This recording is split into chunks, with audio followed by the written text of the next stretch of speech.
Hi guys, and welcome to another episode of the DNS Podcast. I'm Sean. I'm Dan. And our guest today is Mason from Stand or Submit. Masion. How are you, mate? Yeah, pretty good. Selves? Yeah, good. Just finished training. So Yeah.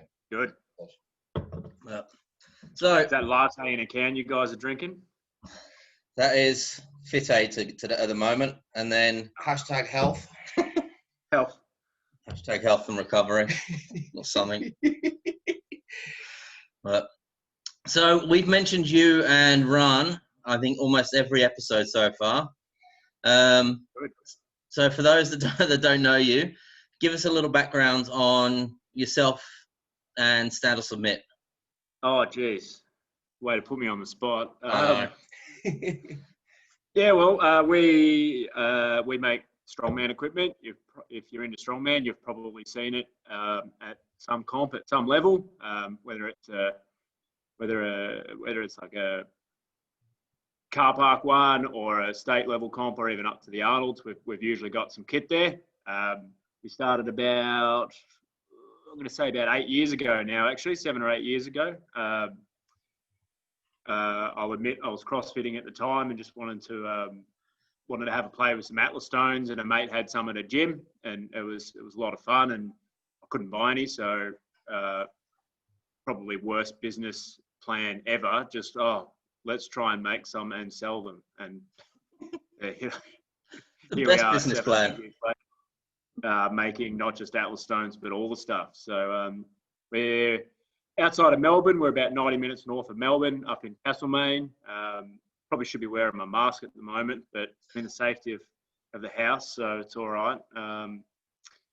We ship our stuff all over the country, and not quite all over the world now, but to a few places.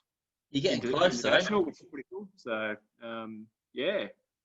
Because you also provide equipment for WUS, don't you?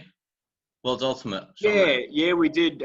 We shipped a 20-footer container with custom stuff for their first comp back in 2018, and then did a couple of supplements. We sent a bunch more stones for their monstrous 10-stone head-to-head run that they did in the second comp, which was pretty hectic. I don't know how many tons of that is, but it's a few. When you go 100 kilo stone up to 200 head. I'm not doing the maths in my head, but it's a lot. The listeners can do the maths if they want. Yeah, they can Twitter in with the number. They're all fake stones, of course, though. So Yeah, everyone knows. Not an official record. Right. Ron. Ronnie boy. Poor guy. Mate, is that a log burner behind you? It is. Yeah, that's one of my old man's masterpieces in the corner. That looks epic. It looks awesome. Yeah, it gets going. When you crank it up, it sounds like a bloody rocket taking off. It looks like it. Is it cold down there at the minute? No, it's actually sunny today. I've been spray painting this morning. Forecast says it's going to turn to shite again by about sort of 3 o'clock, but no, it's kind of nice outside. So. Yeah, same here, I think. We're going to get some rain this afternoon. Supposedly. So at what point how did you get involved in strongman? Like, what was your interest in strongman to start with? So you said you started a CrossFit gym because you wanted to play with their stones. Yeah, I mean, I was training at a CrossFit gym, and then a mate had some stones at another one. I sort of went and played around with that. But, I'd started watching on YouTube and stuff, like probably, I don't know, maybe 6 months before that. And then another fella that actually trained CrossFit, me and him trained CrossFit together, he sort of started getting into it as a 105er probably in the months before I did. And I sort of was seeing what he was doing and training. And then I went to a couple of his comps and an Arnold's qualifier, like the very first Arnold's qualifier over here in Victoria. And just kind of simultaneously enjoyed the sport, but also saw a bit of a hole in the market for providing gear that looked good and didn't turn into a hamburger when you dropped it. And just kind of went from there. And the name Rory Knight Sadler's probably a bit early for you guys, maybe, or maybe as a Victorian, but he was a 105er down here in Vic, and ex-regionals CrossFitter, packed on. Well, he started by packing on 10 kilos and had packed on about 35 by the end of it. But good effort. yeah, I think he competed at 2015 Arnold's, the first one in Australia, and then ended up training for a ultra marathon by the time the next one came around. So yeah, kind of deviated around a bit there, but yeah, good dude. How did you get involved in the Arnold's? Good question. It seems like it was a long process, but it all kind of happened in about a 6-month period where we'd been developing stones and a couple of other products for probably nearly 2 years, maybe 18 months or something, and had no idea how we're going to sell them or get into the market or anything. And then we actually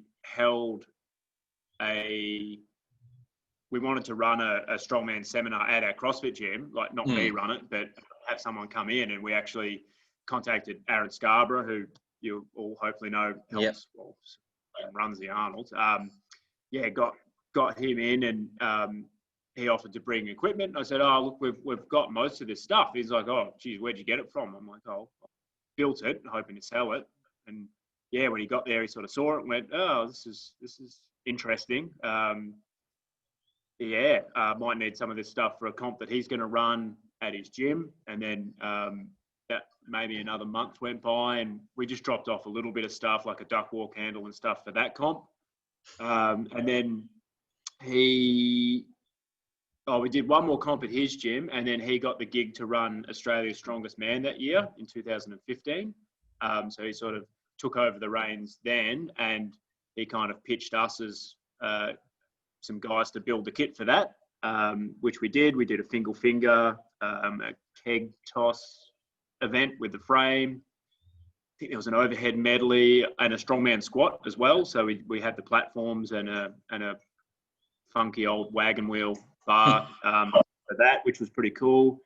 And then there was a stone run as well. So yeah, we sort of dipped our toe in the water there, and Tony Doherty was up there.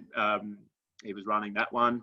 And it was kind of, I guess, like a little trial run for the Arnold to next year. And it was an interesting show. It was 2 days up in Bendigo, and it hissed down the second day. Like, they were doing keg toss. Like, you could hardly even see the athletes out there. It was so wet, and it was a thunderstorm. But the actual event was pretty good. Big Luke Reynolds was there, and I think Warwick Brandt took it out that year. I think he smashed it, actually. I know he smashed it. But that was sort of like a bit of an audition for us, and we got the Arnold's gig in the following March, which was only 3 months afterwards, and it's just been a whirlwind ever since, pretty much. Yeah. Your stones, like they were virtually indestructible. So I remember your hammer test when I was down at the compound last time, and we've had them go, through leg extension machines, through walls.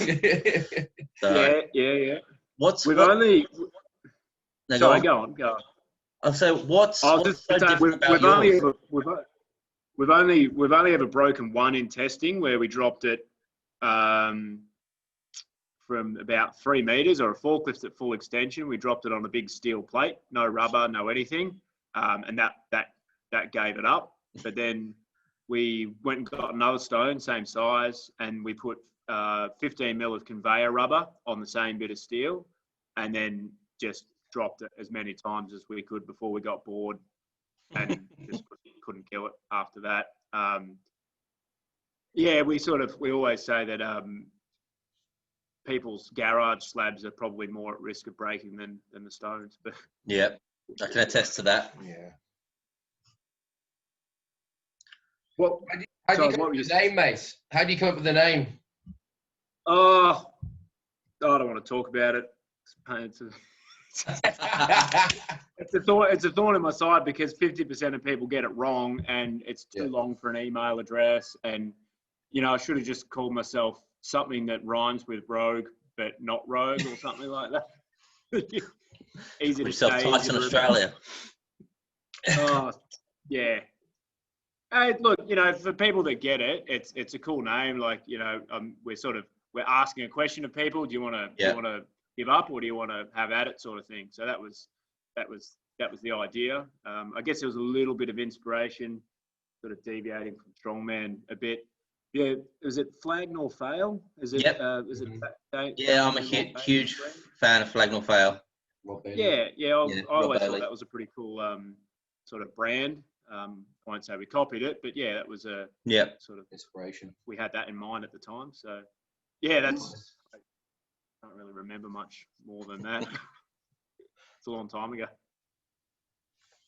So we've had a few people on from Strongman. One of the big things we've sort of covered is like how we've seen Strongman change over the years, and what we think the future needs to look like for it to be to keep improving. Like in the last sort of 5 or 10 years, I'm sure you'll agree, it's grown exponentially. Yep. How do you remember the sport when you first got into it, and what have you seen change up to this point? I reckon the two biggest things, and there's probably others, but they don't spring to mind as quickly as these two, is not so much standardizing the sport, because I don't think strongman should be standardized, but I think things that we've always tried to do with comps that we've been involved in and certainly run is standardize and not standardize, but like make it fair, basically. Like, if you're running a head-to-head event, the implement should be the same weight. The track that you're running on should be as close as you can to the same. So it's not, somebody's not getting an advantage by getting the lighter truck compared to the heavy truck or something like that. And where you can't do it, run different weight classes next to each other. So even if one's harder than the other, everybody in that weight class is sort of using the same implement. Yeah, using the same implements. It's the same ground. If you're running a competition for the sake of being a competition and not just an exhibition, if you're just putting on a show and no one really cares who wins, have at it. But like, if it's going to be a competitive sport, it's got to be as fair as possible. So it's easy for us, I guess, because we can bring in identical logs and identical yokes and stuff. So that's something that we've provided, and hopefully sort of lifted that level in competitions for people that aren't using our stuff. And then the second biggest one is the rise of strong women in this country. The very first Arnold's that I spectated at, that we weren't involved in, and this is absolutely no discredit to the girls that were competing, but I almost got the vibe that like it was a sideshow, and if you speak to some of them, they would probably agree. They weren't given stones; they were given dead balls. It was a bit sideshowy. And then like literally the next year, when Aaron got involved and Tony got more involved, it took a step forward where like the female side of it was proper competition and on par with the guys. And we didn't get to run it because of the Rona and everything, but this was going to be the first year where we had the 4 weight classes for females. So there was the same amount of classes for guys and girls, same trophies, same tees. Like, it just needs to be samesies. And like the girls' competition has just gone off in this country. Like really high level international athletes as well. So they're the two biggest things for me. Look, the sport has grown at all levels. But yeah, they're the two biggest things, I think. What do you think the sport needs to keep the momentum going and be in front of more? Yeah, always the bunts. It's always tricky. You guys have run competitions, so you know how hard it is to try and get sponsors involved when you can't promise them exposure and how they're going to make their money back. But and again, the Rona's put the brakes on this a little bit, but we and Arnold's are really pushing in the next 12 to 24 months, because no one really knows, but really pushing to try and get the sport, I won't use the term televised, but you know what I mean, out to broader public.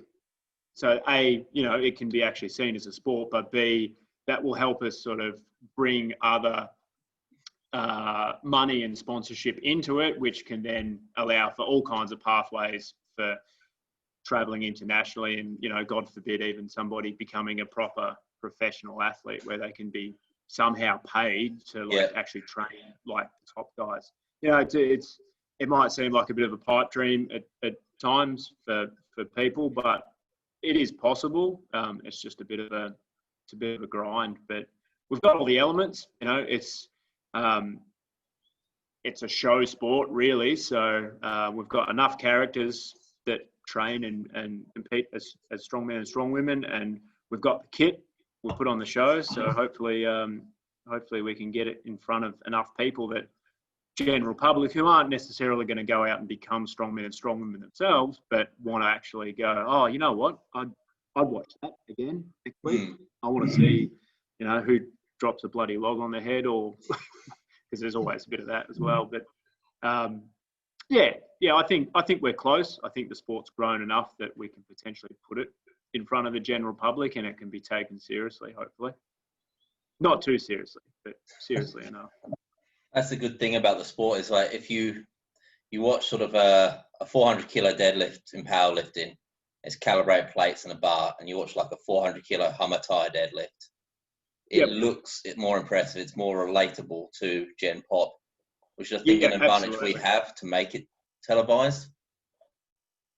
Yeah, and look, I was saying to someone last week, you walk a fine line in strongman between just using calibrated plates, because we know 400 kilos is 400 kilos, but other people don't.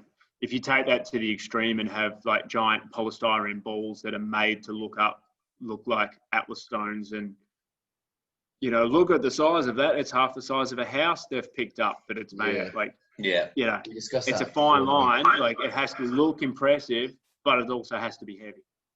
It's that perception of something that's heavy, like a car. We know a car's heavy. If someone, if there's a yoke, with a car on top, it's, you know what I mean? It's kind of We were talking about car yokes this week. Look, and strongman does it well, and we'll always try and push the boundaries on making things look as rad as possible, but you can't sort of cross that line into it just being silly.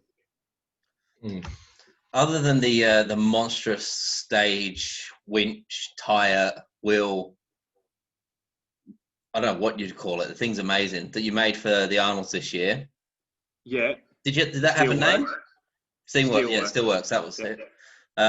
What's the most interesting bit of kit you've had to build so far? What's been the most enjoyable to make? I reckon Eric the Red and Derek the retarded brother sort of come a close second. I wouldn't say they were the most fun to make, because it was the middle of summer. We were like, I think Boxing Day, we were out.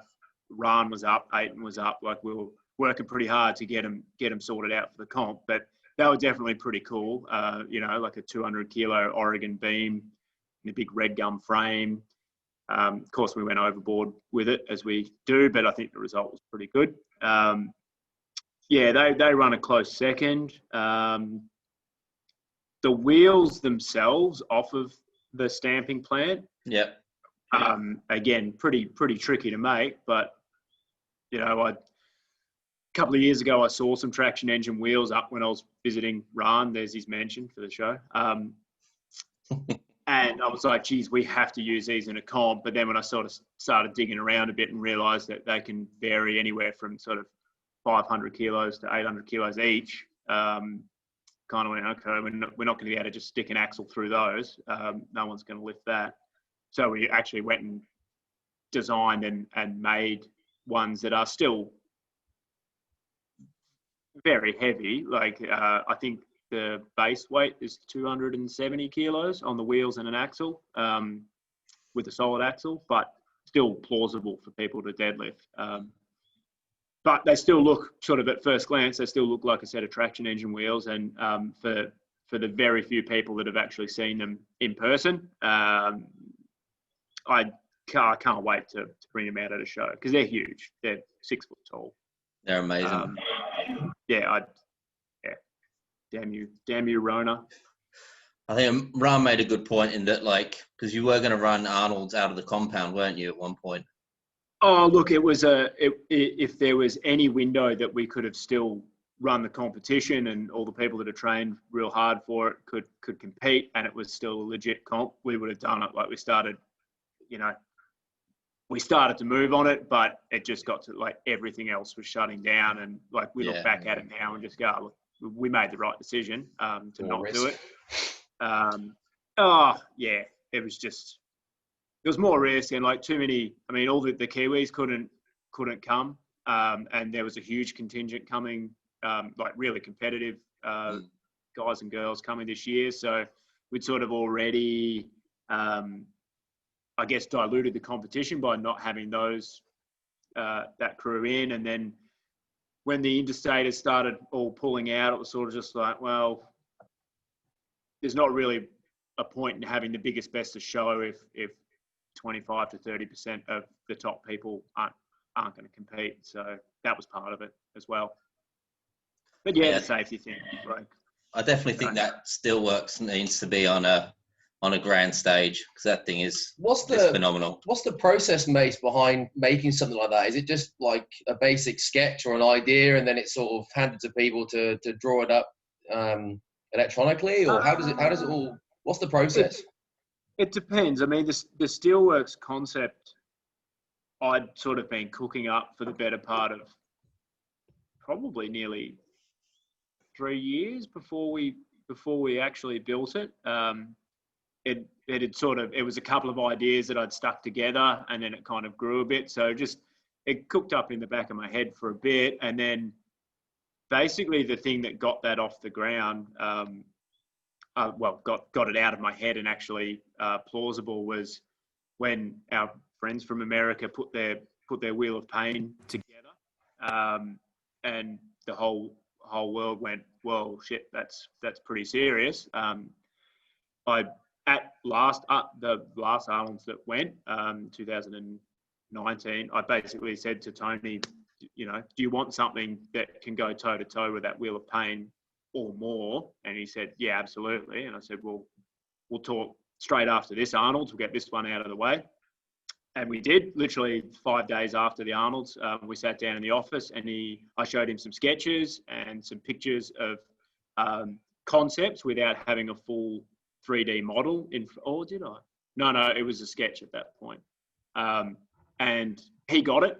He didn't get every detail of it, but he understood the scale of it, how it would work, what it would bring to the show. And he basically said, yeah, let's make it happen. So then I had many, many hours of 3D modeling in SolidWorks to try and get something that wasn't 100% like down to the nuts and bolts the same as what you'll see at the next show, but something pretty close that we can work from to build it, but also to be able to showcase to potential sponsors and OH&S people. Yeah. So I guess to answer you, I mean, the Steelworks was a very big project. If you look at smaller ones, we'll basically go from a sketch concept to usually to a SolidWorks model, to be able to get an idea of some weights and materials lists, and then we just go out and get into it. And then usually, because it's not an exact science, there'll be modifications along the way. We're not the BMW motor company. We don't have everything fully 3D modeled, stress tested. Some things we do, but something as big as that, we'd need a whole department to be able to actually 3D model it fully, completely. We just don't have the manpower for that. But yeah, that gives you a rough idea of how it would go. What's A little plug here for anyone that's stuck in lockdown and looking for equipment. You've got the utility yoke. Yeah. That you keep adding to. Yeah. I should stop doing it because I just keep making more parts that we've got to make. But I just get carried away. What was the thought behind that? Oh, look, we at the start of lockdown, like, we weren't really sure about what our business was going to do any more than anybody else really knew. In particular, gyms. And I kind of knew straight away that there was going to be a demand for stuff at home. But then very quickly we saw we'll call it the great price gouge of 2020, where everyone was rolling the shittiest bars and plates out of their garage or out of storage and trying to sell them for obscene numbers, and squat racks and all of that. At the very start, like, people were just trying to flog whatever they had at silly prices, and people were paying for it. I'm like, look, we can make new stuff and price gouge, but I don't want to do it. At the same time, we didn't really want to change our production line to like make just standalone squat racks, because we're doing a few other things sort of at the start. But then I realized that our tower yoke already had J hooks for it. They've had them for 2.5 years. We already had the Scout yoke, which is basically what the utility yoke was, but not quite as strong because it was never designed to have weight hanging off of it. Like with the J hooks, it was designed as a yoke. So we sort of had, and we had even farmers handles converters for the tower yoke that we kind of never really pushed, because most people that buy a tower yoke just buy some farmers handles to go with it rather than changing them over. So we basically kind of had half the tech already. So we were like, well, let's tweak it a little bit and package it up and see if we can get something that is not obscenely expensive, and also useful for people when everything goes back to normal. Because that was the other thing. I didn't want to start selling bars and plates and stuff, and people spending thousands on them, and then at the end of all this, they're like, oh, great, I've got all this stuff that I'm not really going to use anymore. I kind of wanted to put something together that was cost effective and people will actually still use during the week. They'll still come down to the gym on a Saturday or whatever, but they might be able to get that sneaky yoke session in that they miss because they're looking after their kids or something like that. Yeah. But yeah, so we put the tech together that we already had, and then literally in the space of about a week, I got inspired and came up with another couple of sort of add-ons and tweaks to, like, the main thing was the J hooks, having them be able to turn into the dip station and the pull-up attachment onto it. Like, it sort of all just a bit of a light bulb moment. And went, oh, look, we can actually fairly cost effectively add a pull-up bar and a couple of other bits and pieces to this package. And that was first go round, and we moved a lot of them the first lockdown, and I think people have been pretty happy with them. And then sort of second time round, I've been wanting to do a cable attachment for something for a while, and it's just kind of fallen into place that the utility yoke pack is where it appears. And then, I don't even know where the jammer arm thing came, but it was more like, well, that's cool. You can put them on a rig. You may as well put them on a yoke. Like, why not, kind of thing. So they're not a must-have, a jammer arm. Like, that's not a critical thing. But if you're in your garage and you're looking for a couple of other accessories and some power movements that you want to add, some single arm stuff, it's a pretty cost-effective way of doing that, and just add it to your utility yoke. So we're actually shooting a relatively professional commercial for it tomorrow. I've got my new media fella Jordan from Boston Lane Media coming up. He's still technically allowed to come up out of Geelong with his mask and everything on, so we'll shoot a bit of stuff. And the trick is to try and fit the better part of 20 functions into a 1 minute feature. That'll That'll be interesting. He's got a lot of cutting and editing to do then. Yeah, I think so. Yeah. Yeah. Look, we'll probably do a longer run, which can really show everybody all of the stuff that you can do. And people are finding different things that they can do with it at home that we haven't even thought about. So, leave a couple of mysteries in there for everyone. What's are you gonna do another? These are all the functions in the length of a tool song.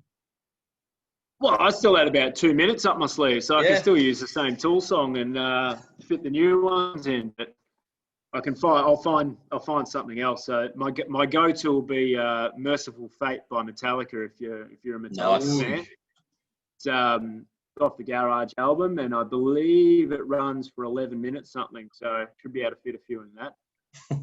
You can do your whole, I want to say a whole compound. You can do a fly-by-night tour of the compound in that time. You just about could, yeah, in the same song. Hey, does that jammer arm base, does that come down? Could that go potentially into a belt squat? Is it adjustable height on it? I literally was trying it yesterday. I dropped them all the way down to the bottom, and I was trying to fit myself in between the two handles and see if I could basically put two loops, like two sleeves over the handles, and then actually squat in between it. It's possible. It's going to take a little bit more thought, I think. Awesome. I thought about making just a single one of the jammer arms as the pivot, but it's going to need some sort of extension that can come out in front of it. It's all very short, so it's tricky to get into it and not run into it. If that makes sense. Like, yeah. Leave it with me. It nice. Crossed my mind. Don't worry. Yeah. Don't worry. That'd be pretty cool. Well, the other thing is the rocker arm as well. So, like, you could use it as a belt squat, but you'll have to bottom up belt squat without a rocker arm or something to support it. So, I guess that's the same with our transformer pack. Like, the concept is quite simple, but then the actual execution of having a rocker arm and stuff to make it sort of safe and usable becomes a pretty complex thing pretty quick. So, there might be another light bulb moment, but we'll see. I want to get another one of those transformer racks because the belt squat gets used daily here. It's possibly been one of our best investments to date. But I like the platform. I was using the what's it called? The counter pulley system with some of our power lifters when they were deadlifting. The isometric hold stuff. Yes. Yeah. Yep. Yeah, that's been fantastic, but I can't pull the platform apart because people are still using it as a belt squat. Yeah, so. Yeah, we do it sounds like a plug, but yeah, we do the little deadlift platform does come as a separate thing. You don't need a belt squat and everything to get it. Again, that was a me and Ron getting carried away thing where we'd put the belt squat together and then we're like, geez, we've got this platform, like, can we just make it into a deadlift platform as well? And that's why like the rocker arm is detachable off the front of it. Sort of just evolved pretty quickly. But yeah, you could definitely get the deadlift platform completely separate. So I highly recommend it to anyone. We're going to pull out Saturday for the Conans, aren't we? Yeah. For our birthday. It's our birthday next week, so we're pulling it apart for Conans and the other fan favourite, which is the weight of a bar attachment. And the Hercules. The Hercules up. Oh, cool. Jeez, you guys have got all the kit. I tell you what. It's like a showroom down here, mate. Anytime I say to the missus, I was chatting to Mace today, she goes, bloody hell, what are you buying now? I'm like, Sorry. They're all coming to the office. Have you seen Mace's Instagram? He's just put together. See what Mace has built now? How long till we get one of them? There's one on the way. I will admit there has been a few things that like I've been working on down here. I'm like, should I even send this to Sean? Because I reckon I'm going to get him in the doghouse again. Like, nah. We love it. We love it, mate. I'd rather, whenever someone walks in, particularly if they're a Strongman fan, and they see this place, and they just read that back wall, and then they just turn to the side and they see the little log platform with the dumbbells. It's like heaven for them. So quality. We love it. It's what we wanted to do. Good. It's good to have all the stuff in one spot, make it a destination. It's good. So anyone in New South Wales that wants to see Stand Off Submit's kit, come visit us. We'll be your showroom. Come to the Riff. Well, that's the other thing. Like as soon as you guys have got a few more square meters of space, we can actually look at. I mean, the fellas are already collecting shipments for us. I think one came up during the week, which is really handy. Hank got his stuff this morning. Yeah, sweet. The first thing that people usually say to me when I tell them that I make strongman stuff is, "Oh, geez, the shipping must be expensive," and it is. I often tell people I'd rather just sell T-shirts because it's a quick trip to the post office instead of 900 kilos on a pallet. But we're always trying to find the best shipping options for people, and one of them is being able to package stuff together and get it to a crew like you guys who can collect it and split it up and then have people come to the gym and collect it. It just means more kit for more people rather than looking at just a plain quote off TNT or something and going, that's just not going to happen, sort of thing. And I get it. It's always good trying for us as well, folks. We get to meet more and more people that are part of the community that aren't necessarily directly in our area. So that's it. They get to come in. They can see what a strongman gym looks like as well. And even though they've bought some stuff and they're going to train at home, that doesn't mean they can't come in and do the next comp that's there, or come in on a Saturday and have a go at the Hercules hold. It'll be a brave person that orders a Hercules hold for their home garage, but never say never. Not to forget our favourite Lebanese bakery is right next to the depot as well. Oh, yeah. So we get good coffee and a nice Lebanese wrap. So. The plot thickens. Yeah. The plot thickens. Whenever Sean says there's something at the depot, I'm like, no, sweet, I'll go grab that. All right. Now I know why you're so keen. Good depot. I get it. Can't go wrong. So what's the plans for, or if you can discuss, moving forward for Arnold's and ASM in the current climate we've got? Oh, I wish I could tell you something, but I just don't know. Don't really have a lot to tell you. I would love to run ASM and ASW with the guys, like pretty similar to what we did last year. The Fed Square show was pretty cool. Good location. A little bit better weather would be nice this year, but and look, we've got some ideas. I've even chatted with you guys about potentially taking ASM and ASW interstate, which we're not against, but it's really hard to say anything at the moment when you can't even cross the border, let alone run a show across the border and get people flying around. Sort of that same thing with Arnold's. Like, even if we could potentially run a comp in New South Wales, if we can't get Victorians and we can't get Queenslanders in, what's the point of running it, sort of thing. So we're working closely with Aaron and the Arnold's office and Tony to try and have a plan ready to go as soon as anybody knows anything else. But Melbourne's still in stage 4 lockdown. People aren't supposed to be leaving their houses or their suburb for food, let alone running competitions. So we're a little bit off yet, but there's still months before November. So that's when we're sort of hoping to run it. If it gets pushed back, so be it. And sort of same thing with Arnold's next year. Like, I don't run the show, but you've only sort of got to put yourself in their shoes. They kind of know as much as anybody else. So Well, it's been all these years you've been running Arnold's and or been involved with Arnold's and different competitions. What's been a highlight for you? What's been like a comp moment where you go, fuck, that's cool?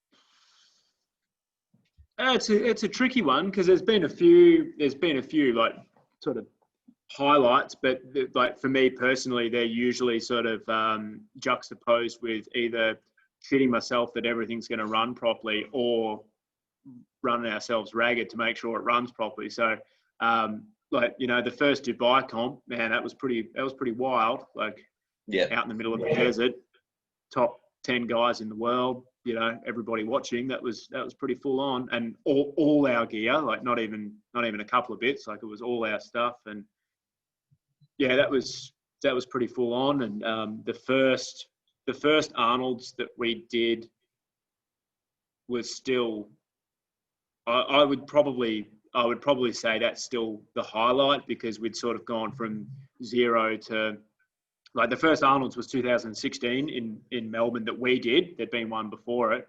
But Thor was there, Big Z was there, Gistoff was there, Dimitar arrived late, do his dumbbell world record. Like, it was pretty full on. And like, I wasn't as involved with running the comp at that stage. It was more about bringing the gear in and making sure it did what it was supposed to. And like, I often tell the story that we designed the tower yoke, which you guys have. What do you got, like 7 of them now or something? He's 13. Right, close enough. Well, the very first 3 tower yokes that we built, we took to Arnold's, and the expectation was that the amateurs were using them, and the pros at that stage weren't. They were going to do a loading medley, I think. But when they arrived, and Colin Bryce was at that stage, he was sort of handling the pros with Giants back in that era, and they all sort of showed up and saw the tower yokes, and they all kind of made a unanimous decision that they were going to change the events, and the pros were going to use the tower yokes. And I was like, are you shitting me? Like, literally the second time that they'd been used in comp after the under 80 guys was the pros with 500 kilos on them. I was just like, Jesus. Anyway, nothing happened to them because they're built like tanks, but it was pretty nerve-wracking. You know, that the giant log that we took, you know, everybody's watching, and Arnold's is sitting 5 meters in front of it, and I'm sitting back there going, God, I hope it doesn't break. Like, but it didn't. So I would say that first show was probably the highlight, and like, it was our first toe in the water with a pro show, and it was a big one. I mean, Thor ran away with it, but yeah, and then Dimitar showing up 2 days or 3 days late because he couldn't get out of America. I think he had visa problems or something like that. So he didn't compete on the full show, but he still showed up on the Sunday, and everyone was complaining the dumbbell was really hard to press because we'd made it with quite a long handle, because somewhere got lost in translation. We got told to make it with a 20 centimeter handle instead of a 12 centimeter handle. So the pro struggled, but Dimitar just went whatever and broke a dumbbell world record 3 times in the same afternoon. So that was pretty cool. 145? 140 at that stage. 140?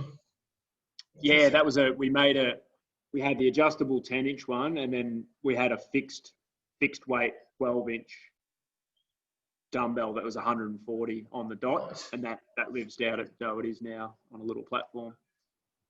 That's awesome. But yeah, it's gone past that now, but at the time it was pretty insane. So yeah, there's the highlight. What dumbbell did you use to destroy a caravan on a JCB swing? So that was one we actually called the Mitco, which we were hoping he could use the following year, but it was actually the year after. It was the same proportions as that fixed weight 140 kilo, but instead of having welded on end caps, it actually had removable end caps, and it was plate loadable. So that's a 120 kilo base weight dumbbell. Oof. Before you even put plates in it, and it's plate loadable to probably 200 or something. So that still lives up here at the compound, and we use it for demolition work from time to time. That's one of my favourite videos, is just watching that tear through was it a caravan or a... It was an old train carriage that we had as part of the workshop. It was destined to be removed. So we thought we'd string it off the excavator and see if we can knock some holes in it. Did a pretty good job. I think I know the answer to this question, but I'm going to ask it anyway. What's one of your biggest pet peeves when you see people using your equipment? I think I've got it, because it drives me nuts. Yeah, look, one of them is dumbbell caps going on the wrong way. we've designed our caps that actually wrap over the end of the dumbbell to protect it. So when it does that, the end of the bell can't sandwich because those caps are super strong. If you put them on the wrong way, then they're not actually wrapping over the dumbbell, and then all of the load, when it drops, hitting that cap is actually just being transmitted into the bolt in the center. So technically, you're actually more likely to bend your dumbbell with the cap on the wrong way. So for all you out there using our dumbbells, make sure the cap wraps over it, not flipped around and sticking out. Probably the other one that I see at comps a lot, and there'll be plenty of people at home just going, "Oh shit, that's me." You know, what's he yelling at? Is warm-up runs on yoke, empty yoke. We all know that you can move the empty yoke real quick.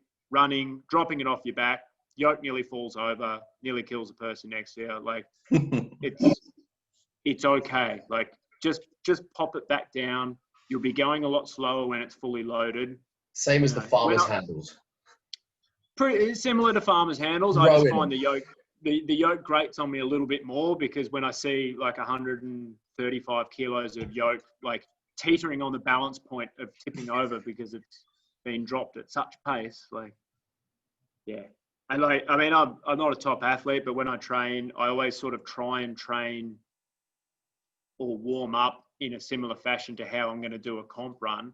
Yeah. And I mean, unless the comp is crazy light, I doubt I'll be moving that quick with 350 kilos as you would with an empty yoke. So like, anyway, pet peeve, people will still do it. It's okay. But I just don't want to see somebody doing it and then have 135 kilos of yoke follow them because it's tipped and just wipe them out. Like, whack them in the back of the head. No. I mean, it'd be funny, but no one wants to really see that. So they're my two pet peeves, and it's not just my yokes that it happens on. Yeah. I just can't think of them right now. What's next? What's the next like invention? What's the next sort of stand or submit bit of kit that's coming out that you can talk about? Those dumbbells. Oh, they're fucking beautiful. We need to get a set of them, mate. Yeah. I'm making them for our gym at home, and I'm not 100% sure I'm going to make them for anybody else. They're relatively labour intensive. I think the pair of 10 kilo ones took me about 4 days to make. So I'm sure I'll get it a little bit quicker, but yeah, it's more. We'll call that hobby production more than anything. They're smart. They're really smart.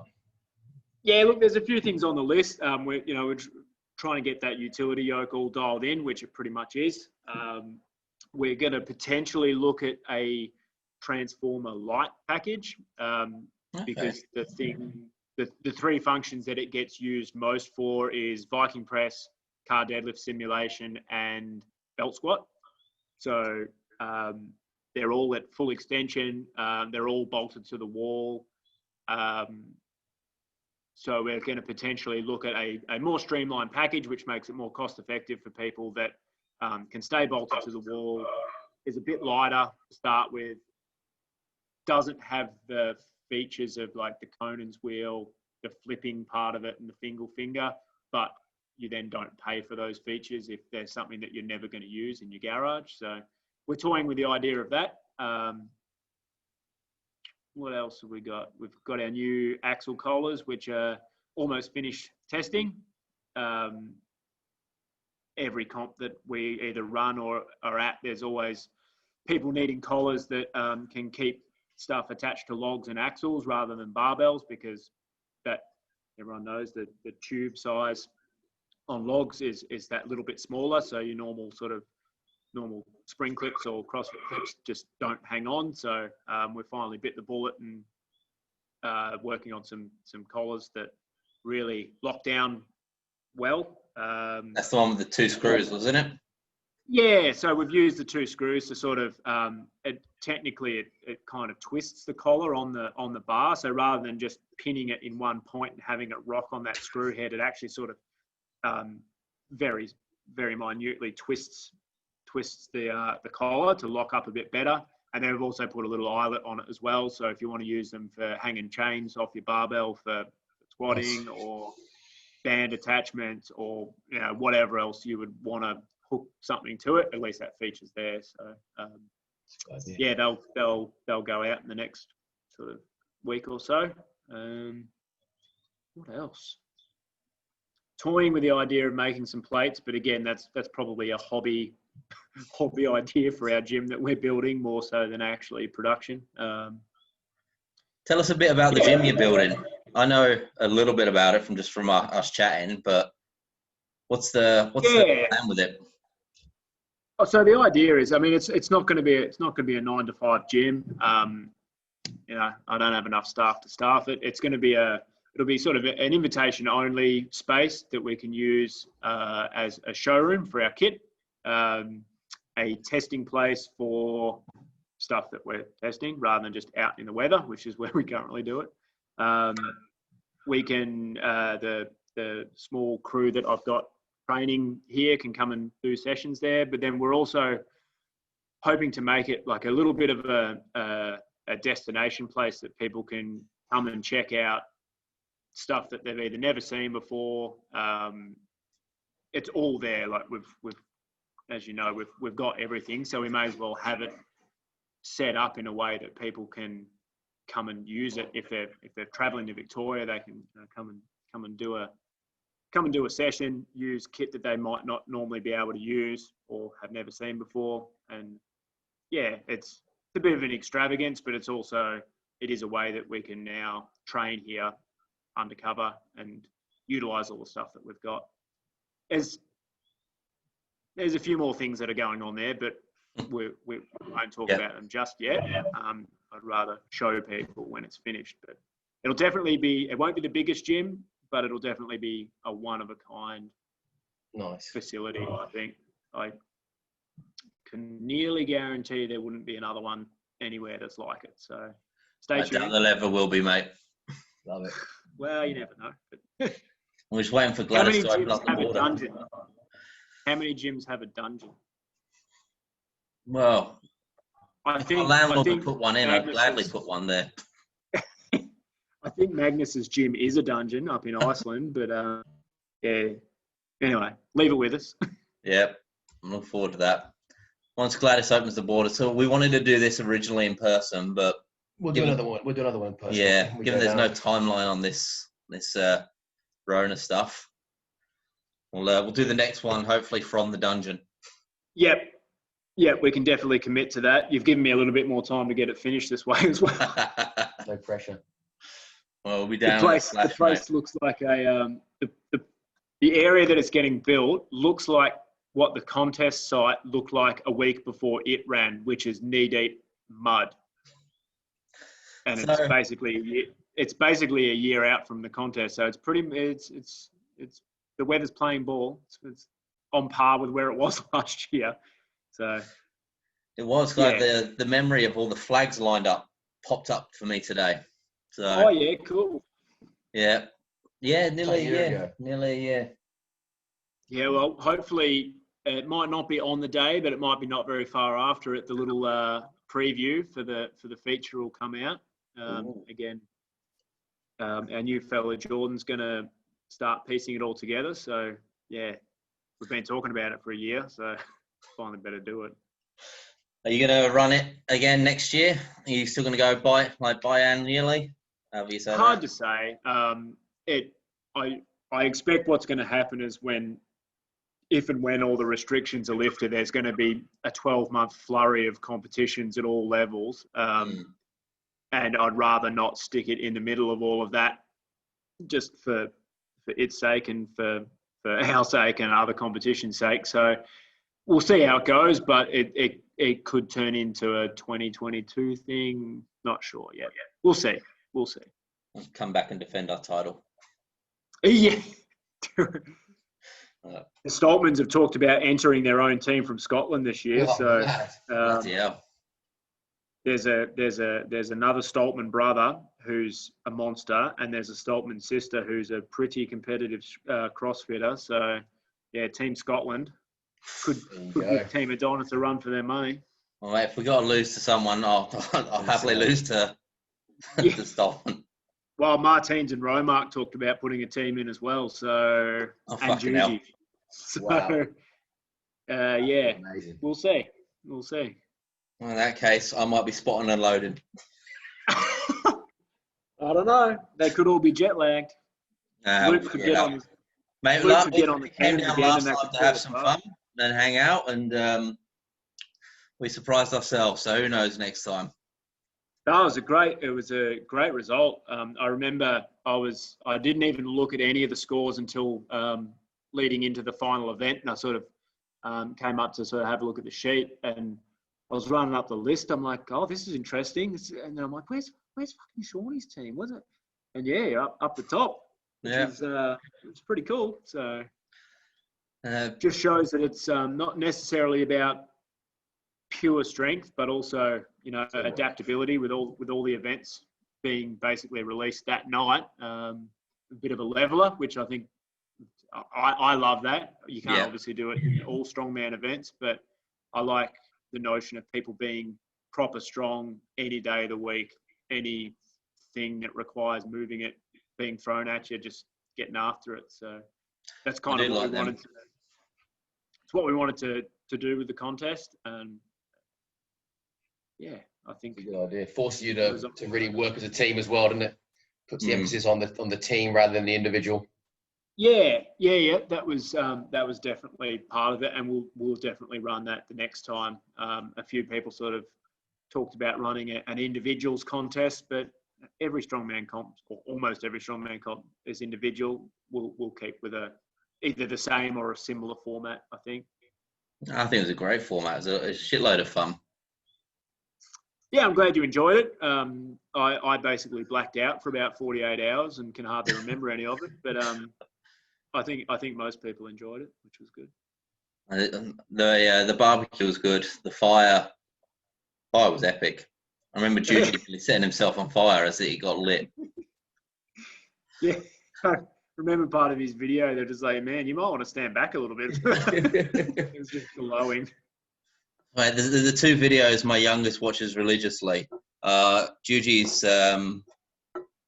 contest video, cool, your place, and your A show video from here. Oh, good. We're 1 and 2. I'll take it. Yeah. So as soon as you do another A show, she'll probably be all over that as well.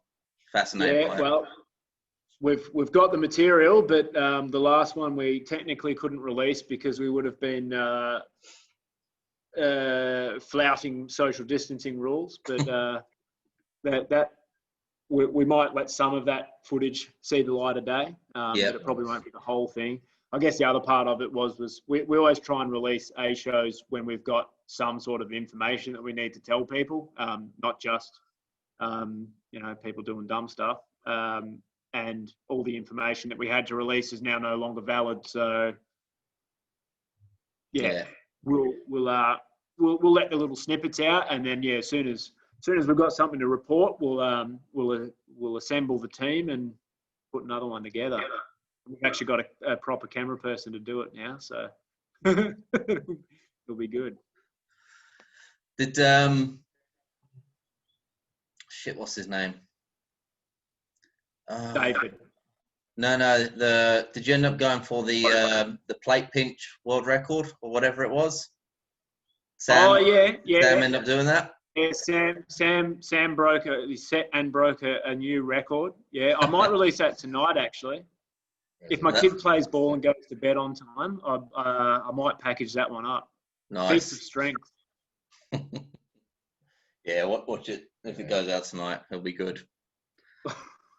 At your own risk. I have to put one of those 18 warnings on there. Yeah. A-hole warnings. So what can... Wrap it up so you can have your sausage rolls.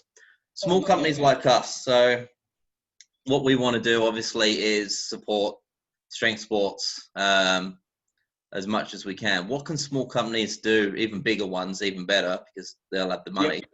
What can they do to support and help grow the sport? Good question. I'm going to ponder this for a second before I start blurming. Ponder.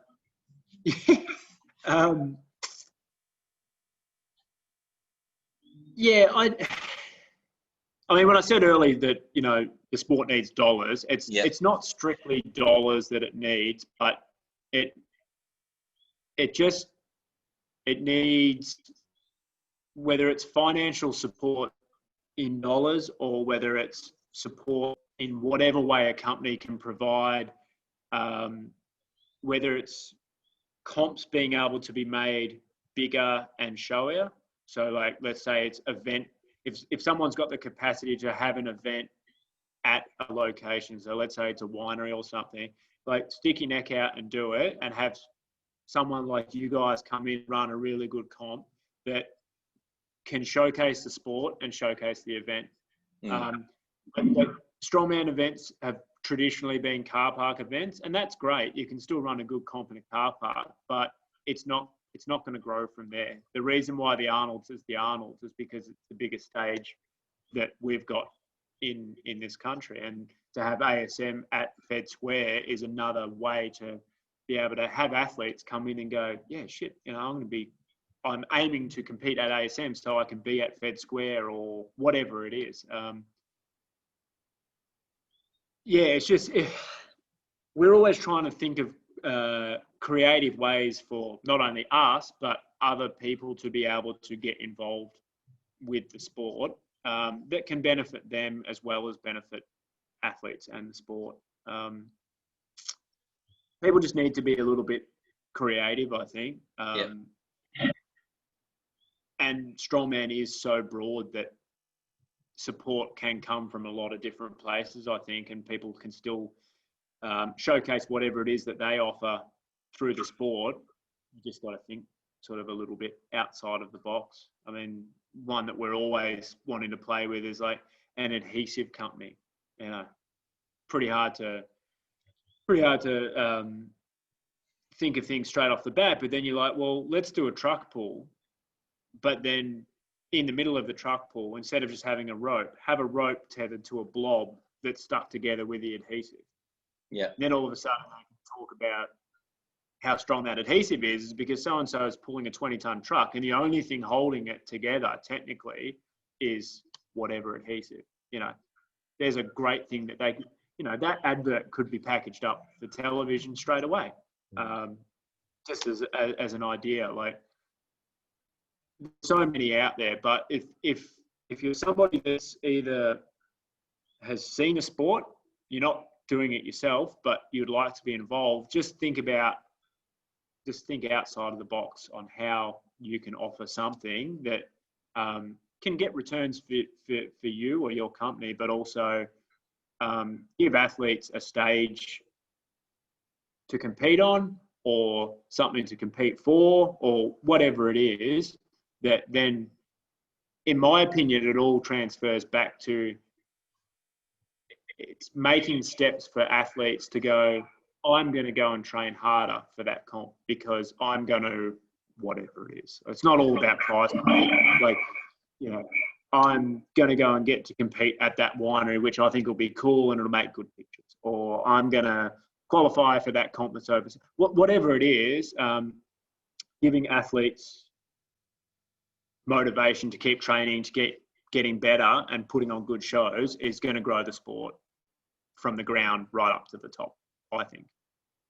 Do you think it could ever get to a point here in Australia where we're, you know, like over in the UK, you've got London, Leeds, Manchester, like the stadium shows as part of Giants Live? Do you think we can get to that stage here in Australia?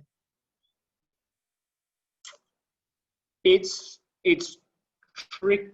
I think we can. It might not be as big as over there. They've obviously there's more people there, but like the proximity of Europe helps them because it's not that hard to bring two Stoltmans, a Polish, a Lithuanian. Like it's all not that big a deal compared to down here. We're like, oh, you know, if we want to run a pro show, we've got to, you know, ship everyone from everywhere to come and do it. But I would like to see our national level comps with local and New Zealand talent get to a point where we can put shows on. But the only way that's going to happen, like the only reason really that Giants worked is because 11,000 Poms show up and watch pay for a ticket. That's the difference. Like in England, that's why it works. Like in England, get sponsors on because there's 11,000 people watching their sponsor or whatever. If Australians don't go and watch strongman shows, they can't be put on because no one's watching. So it can happen. I think it'll be a path, a windy path. I haven't been to a Giants show yet. I really want to. I missed one by about 7 days when I was over there last year. So, bit of a bummer. But. Yeah, I was going to say, people in England, they go to stadiums to watch sport, don't they? Yeah. You think in Australia, you watch the NRL, the stadiums are normally half full, obviously because of Rona at the minute. But I think in England, there's a culture of actually going to events and watching it so they can sell the tickets a bit easier. I don't know, maybe people go ahead. People do it over here. Like, I mean, again, pre-Rona, like, I know it's AFL, but 80,000 people will go and watch Collingwood versus Richmond. It's not a final. It's just the two biggest clubs. And like, I know that's at the top of the thing. Like 80,000 people showing up on a Saturday night to watch a game. The cricket, plenty of people go to watch that. Yeah, there is. We've got that culture, but it's just, I mean, I think most Australians still don't know what strongman is, really. It falls into a niche sport, sort of along the lines with arm wrestling and some of the other ones that are they're entertaining to watch, but you've got to have an avenue to watch it to get into it. So I think for me, and I've thought this for a long time, and finally us as a company and then sort of the ties that we have with Arnold's and stuff are getting into a position where we can potentially push this. If we can televise the sport, even small, like start small, if we can just get it in front of Gen Pop, we're not diluting the sport because most people aren't going to go out. We're not asking people to go and become a strongman just by watching it on television. We just want them to go, oh yeah, I'd probably watch the second episode of that next week at 10 o'clock in the morning on a Saturday or whatever it is. Like, just get that level of interest, because if they're watching it on TV, then they're likely to come and watch the next ASM down at Fed Square, because they're like, hang on a minute, I can actually go and watch that live at Fed Square and it doesn't even cost me anything. And like, next minute there's 1,000 people there instead of 100 or whatever, because they've seen it on TV or whatever media it is. That's the goal. That's the goal. And I think we're getting fairly close to being able to potentially do that. So. It's awesome. It takes a bit of time, eh? Time and money. And money. And pyro. If it was what's that? And pyro. My obsession of adding pyro to everything at the moment. Oh, I was trying to get a few things passed for the big machine in at Jeff's shed, and they were not fun conversations we were having with our OHS guys. This guy comes and watches me compete, and I'm thinking, he sits me down and he goes, do you know what? And I thought, he's going to give me something here technical about my lifting. And he goes, do you know what? I could have been better. I was like, yeah, go on. Pyro to the platform. I'm thinking, what the hell is going through your head? No, it's I'm all about that life. Don't worry. I'm not going to knock it. I'm not going to knock it. I really enjoy Olympic weightlifting. Like I might not have been the last one, but like, yeah, I think it was the last World Championships. Like I literally went back and watched all weight classes, just like an hour, skipped the bits in the middle, like of the not lifting, but like I love it.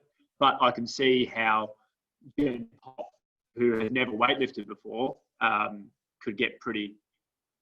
They're not going to tune in again next week to watch the next weight class or whatever necessarily. Like it's for weightlifting fans, whereas strongman at least has that crossover to like people can understand that carrying a car is carrying a car, or whatever it is, 100 kilo concrete dumbbell is really fucking heavy, and these people are pressing it for reps. So it'll get there. It'll get there. So where can people find you? If they want to find the equipment, what's the website? In the dungeon. What's the Insta? In the dungeon. Yeah, the website's just www.standorthmet.com.au. You can Google that. We're pretty high up the list on the Google these days, which is good.